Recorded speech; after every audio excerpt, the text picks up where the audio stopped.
Урматтуу кыргызстандыктар, бүгүн ушундай жарлык чыгаруу чечимин кабыл алдым. Бул жарлыкка ылайык кыргызстандыктардын баарына колунда бары, колунда жогуна карабастан өлүм чыккан жерде мал союуга тыюу салынат. Негизги жардама ушул боюнча.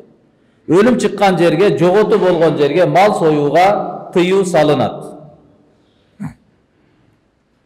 Илгертеден бери жалпыбызга белгилүү болуп келгендей, өлүм чыккан үйдө той болуп жаткандай сезилет. Колунда жоктору бир бодо, колунда барлары 5тен бодо мал сойгон учурлар бүгүн дагы уланып келет.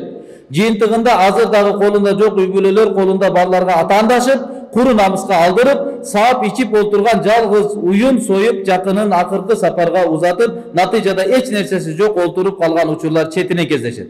Ошондуктан кимибиз болбойлу, баарыбызга эреже бирдей болуп, жалпы эрежеге баш ийүүгө чакырам. Антпесек өлүм чыккан үйдө аза күтүүнүн ордуна казан эт кайнап, табак эт тартылып, той сыяктуу көрүнүштөр болуп жатканы бүгүн да болуп жатат. Ооба, бул жарлыкка каршы чыккандар дагы болду. Маселен, эмне үчүн менин атам 90го чыгып, акыркы сапарга кетип жатса, бир жылкы союп узатпашым керек дегендер чыкты. Бирок мындай жарандарыбыз азчылыкты гана түзөрүнө ишенем. Азчылыктагы көпчүлүккө баш ийиши керек.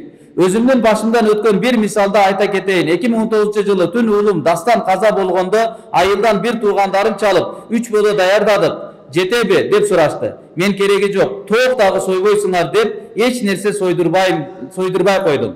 Алар алыстан көп киши келет, ачка кетиребизби? Сөз кылышат, сөзгө калабыз деп мени ынандырганга аракет кылышты. Сөз кылса мени сөз кылышсын. Мен той берип жаткан жокмун, мен аза күтүп жатам деп караманча каршы болдум. Жыйынтыгында 10 миңдей адам келип топурак салып кетишти. Эч ким эч кандай сөз деле кылган жок, тескерисинче ушул туура эле болот экен деп кеткендердин көпчүлүгү болду. Ошондуктан бардык кыргызстандыктардан суранат элем, колдоп бериңиздер. Баарыбыз бай кедей дебей, бирдей эрежеге өтөлү. Ал эми бул жарлыктын аткарылышын көзөмөлгө алууну жергиликтүү бийликтерден баштап, ак үйдөгүлөргө чейин тапшырам. Жергиликтүү бийликтер, мектептин директорлорунан баштап, участкалык милициялар, айыл өкмөт, райондук мекемелердин жетекчилери, райондук акими, президенттин өкүлүнө чейин элге түшүндүрүү иштерин жүргүзүп, жакындары же туугандары каза болгон үйдү катуу көзөмөлгө алышыңарды талап кылам жана ар бириңер жооп берериңерди да эскертип кетем деп жарнама чыккан. Ошол боюнча бир жарыя кылып коюп. Бул шариаттын талабы.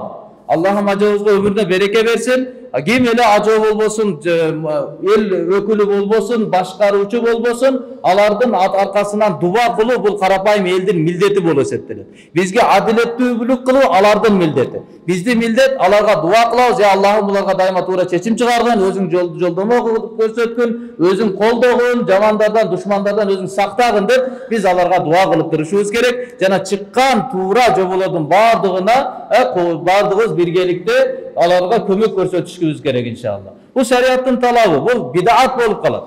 Аза күтүү деген, мисалы, кайсы бир үйдө бир жоготу боло турган болсо, анын жакындары, туугандары 3 күн аза күтүш керек.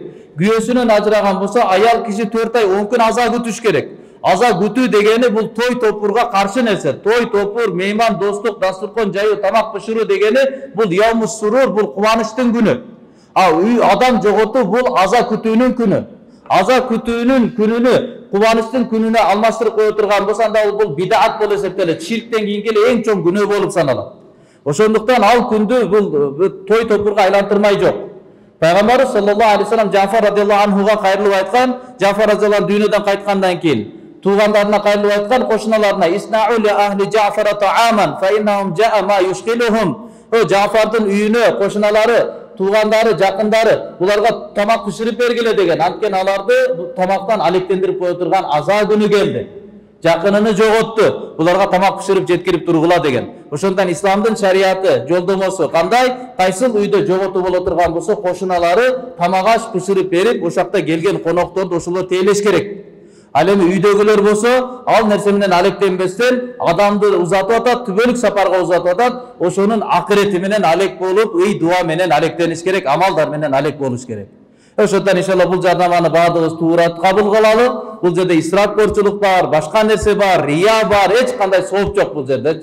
Көбүнчө эле рия болуп калат. Эгерде чындап эле жакшылык кылам десеңиз, тирүү учурунда кылыңыз. атаңыз бар учурда кылыңыз. Ошо кайрымдуулукту тирүү учурунда кылып, атаңыздын атынан деп ниет кылып туруп, элдерге, жакырларга, муктаждыкларга жеткирип туруп, мына ошонун сообун атаңызга багыштаңыз, ошонун толук сообун ала бересиз.